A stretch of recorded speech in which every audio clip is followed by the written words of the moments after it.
Производство Rainbow SRL. Только вместе мы сильны, чудеса творить вольны и всегда устремлены к победе. Все эти разговоры про чипсы и сухарики — это, конечно, весело, но меня немного начинает мучить совесть, что я пропагандирую одну лишь только сухомятку. Так что сегодня давайте поговорим о настоящем, домашнем, знакомом и родном блюде. Не ешь в сухомятку. Возьми доширак. Лапша быстрого приготовления. Дисклеймер. Данное видео не содержит оплаченной рекламы макарон. Без всякой лапши на уши. Спонсор этого ролика — новый крутой мобильный RPG-проект Raid Shadow Legends. Игруха уровня консольных тайтлов с отличной графикой, сюжетом и огромным разнообразием героев. Аж 400 штук. К тому же бесплатная. Советую скачать ее хотя бы тупо ради интереса. У игры явно недаром такая отличная оценка с 300 000 отзывов. 10 миллионов игроков ее уже скачали и заценили. Каждый находит в ней что-то для себя, а учитывая грядущие обновления, запланированные на 6 месяцев вперед, задержаться в игре можно надолго. Кому-то по кайфу проходить сюжетку, кому-то рубиться в онлайне против других игроков, кто-то прям как покемонов коллекционирует чемпионов. Смотрите, какие разношерстные крутыши. Мой любимчик Разен, рыжий рептилоид с костлявым мечом. Качайте рейд по моим ссылкам в описании, и вас ждет бонус в виде 50 000 серебряных монет и подгон эпического чемпиона.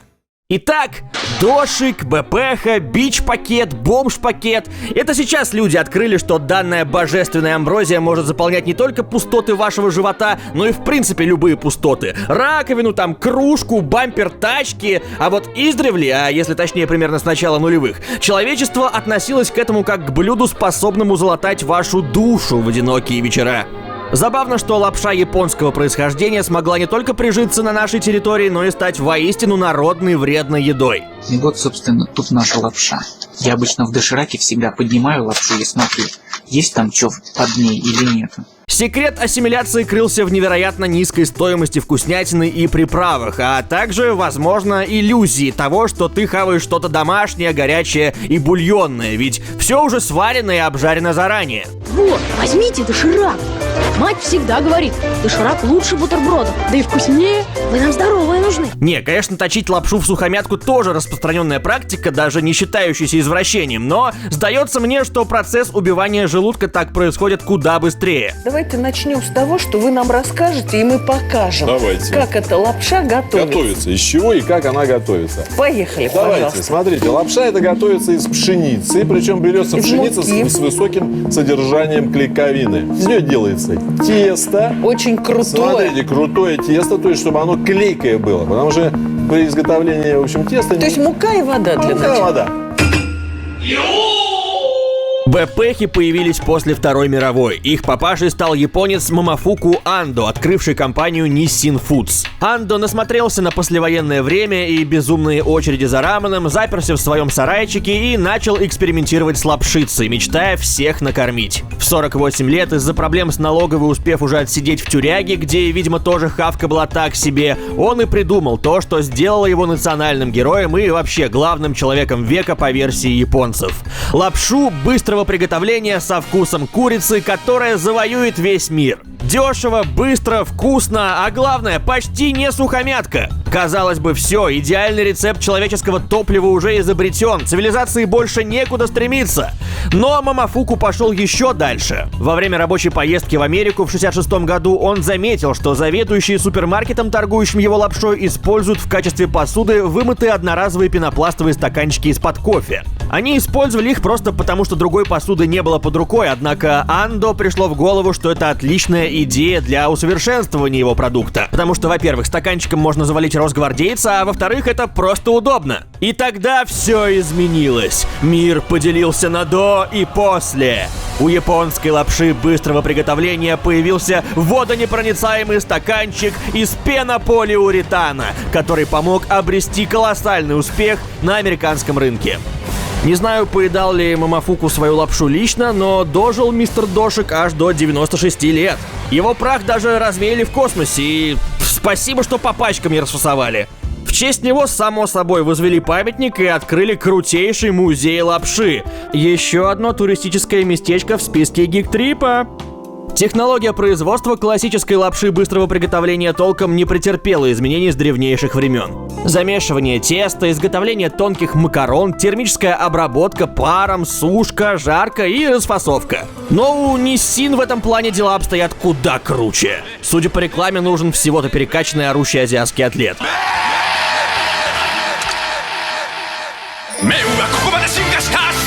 Nissin смог завоевать рынок не только в Японии, но и во всем мире, кроме России. Ох и влетит тебе. Копеечку, иноземные. Здесь бренд просто не успел вовремя подсуетиться, и культовый статус занял его корейский коллега Доширак. Или, точнее, Досирак, если сохранять верную транскрипцию. Именно под названием Досирак в 96-м году лапша и вышла на рынок РФ. И изначально это был полный провал. Ну, потому что вы сами понимаете, на корейском это может и означает коробку с едой, но на русском это в лучшем случае звучит как имя Бионикла, а в худшем созвучно с актом дефекации. Просто беру стаканчик. Просто заливаю его кипятком. И аппетит просто пропадает до конца рабочего дня.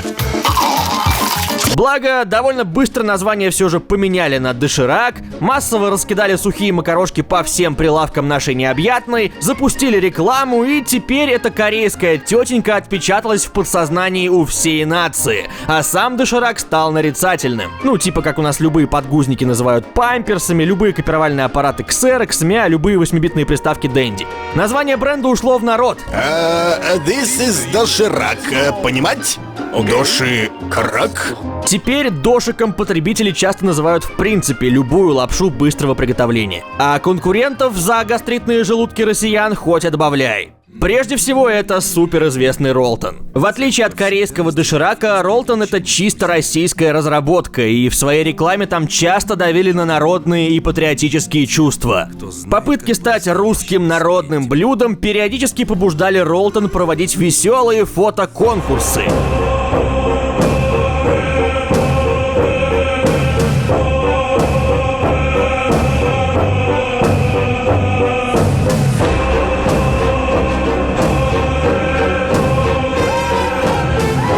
Какое-то время под конец 90-х ноздря в ноздрю с Ролтоном шел бренд Анаком. Практически то же самое и по вкусу, и по цене, только со своим маскотом. Вообще, Анаком уверяют, что это они были первыми производителями БПХ в России еще с 91-го года. И даже если это правда, а не маркетинговая пыльца в лицо, позиции с тех пор у них довольно ощутимо сдали. Но найти Анаком в продаже все еще реально. А вот в зауральной части России БПХи чаще называют чойсами, потому что там куда популярнее любых дошираков и ролтонов была китайская лапшичка под маркой Choice. С таким же названием выпускается еще и кошачий корм, так что тут главное не спутать.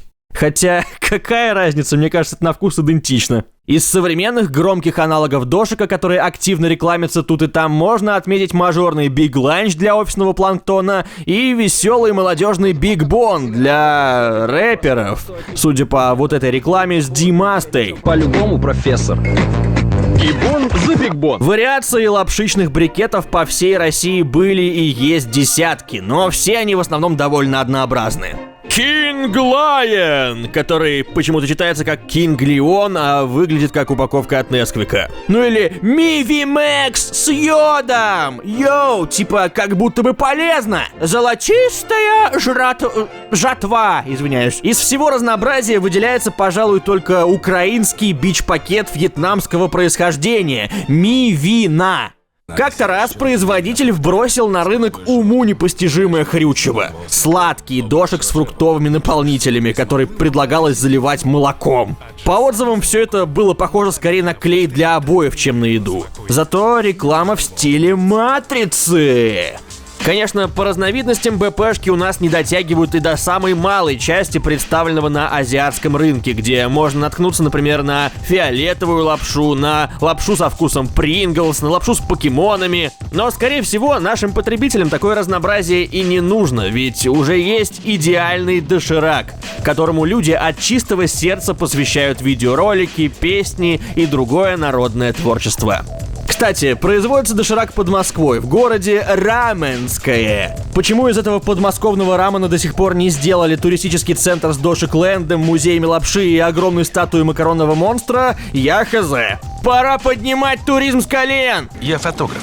И я здесь, чтобы запечатлеть одного из самых крупных камчатских медведей. Не лезь, блядь, дебил, сука, ебаный. Ты чё, хуёво, тебе сказали, что ли? Залезь нахуй обратно, блядь. Дебил, блядь. А тебя сожрет, блядь, нахуй ты. Большой доширак, сытный обед. Теперь снова с вкусным лесным соусом. Сытный обед, когда страшно голоден.